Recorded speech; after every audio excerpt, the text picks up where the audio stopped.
Peace builders from across the African continent have converged on Abuja, the Nigeria capital city, for the Cardinal Onaiyekan Foundation for Peace COFP second module of the COFP Fellowship Program.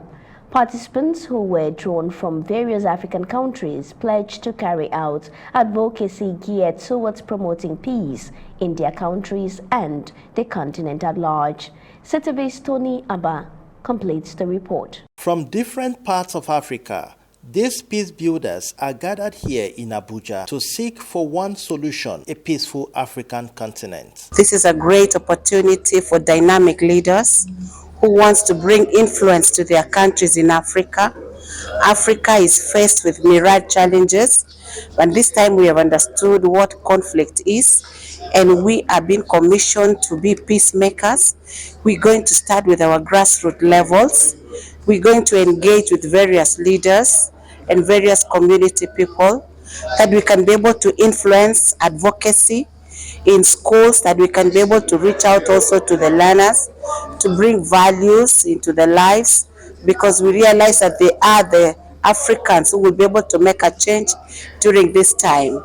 It is imperative for us as leaders in Africa that we can be able to engage meaningfully. We can engage even in our diversities, that we can be able to come together just for the purpose of coexistence. God has given you the privilege of being a Nigerian or an African and a citizen of the world. You have a responsibility to contribute to the unity, peace, and progress of the world. If you don't do that, that means you have become a tool to tearing the world apart. So, in essence, I think this program will contribute, especially it will impact on me to be reminded about my responsibility, not just as a lecturer or as a teacher, but also as a peace builder. Because of this, I have to be careful with the way I go about the teachings. I will try as much as possible to integrate my teachings with the tenets of peace building in them. As fellows of this peace program, we will take responsibility when we go back home. Our countries have similar problems.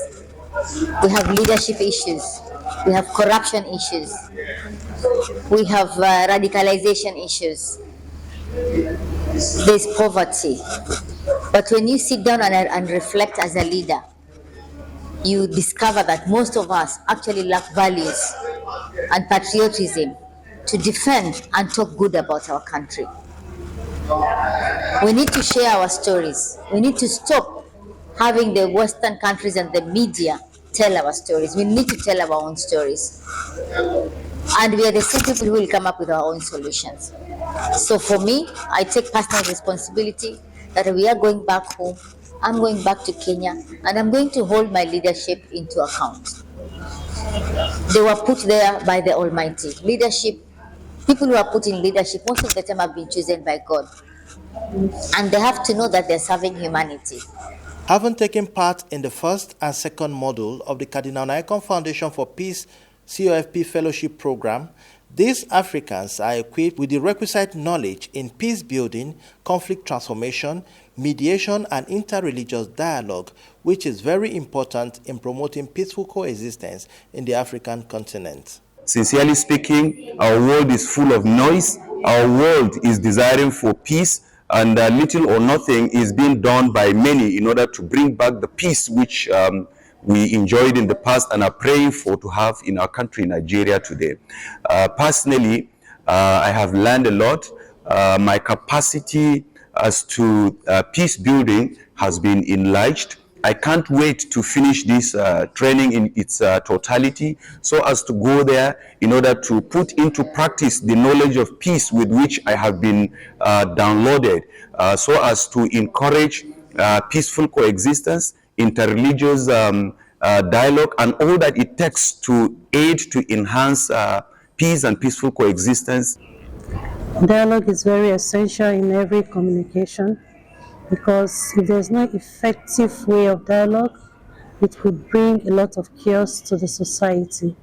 But if we are able to dialogue, knowing that despite our religious differences, we could equally be able to live as one to tolerate one another. Tolerance is very, very important, and accommodation of each other's religion. And I hope that when I go back, I'll be able to organize a peace talk to be able to bring the locals together, especially the chief, the imams, the ward heads, the women leaders, the youths. I'll be able to bring them together and then tell them more about peace. Coming to this program have really taught me a lot. One, I have learned to know that one-sided information is not all.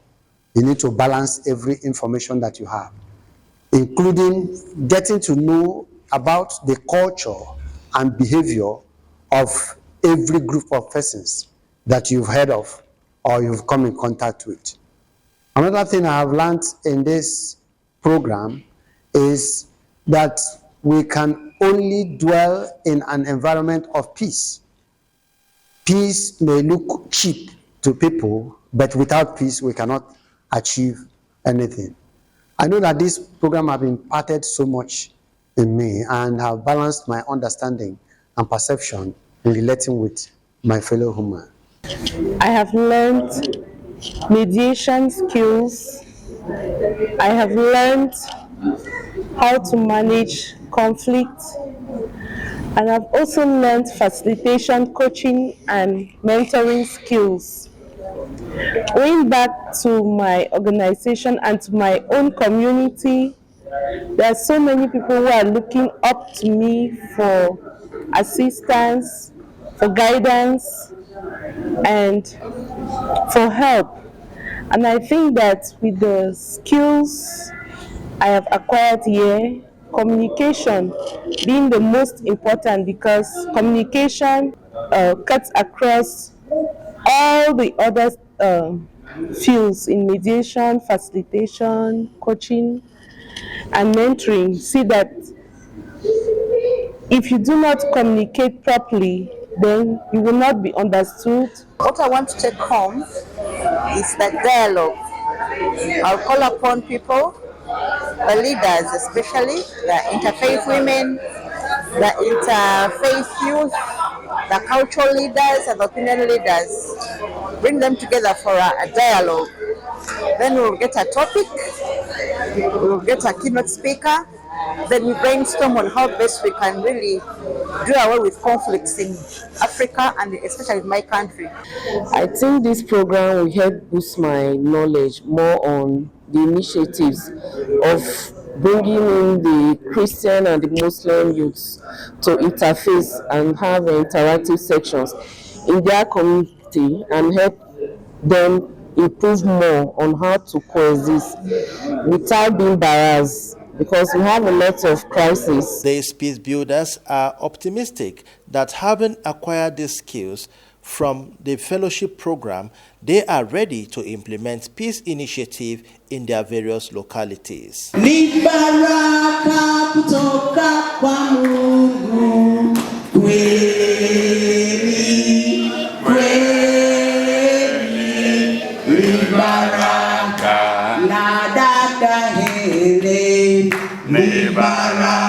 In Abuja, Tony Abba, CTV News.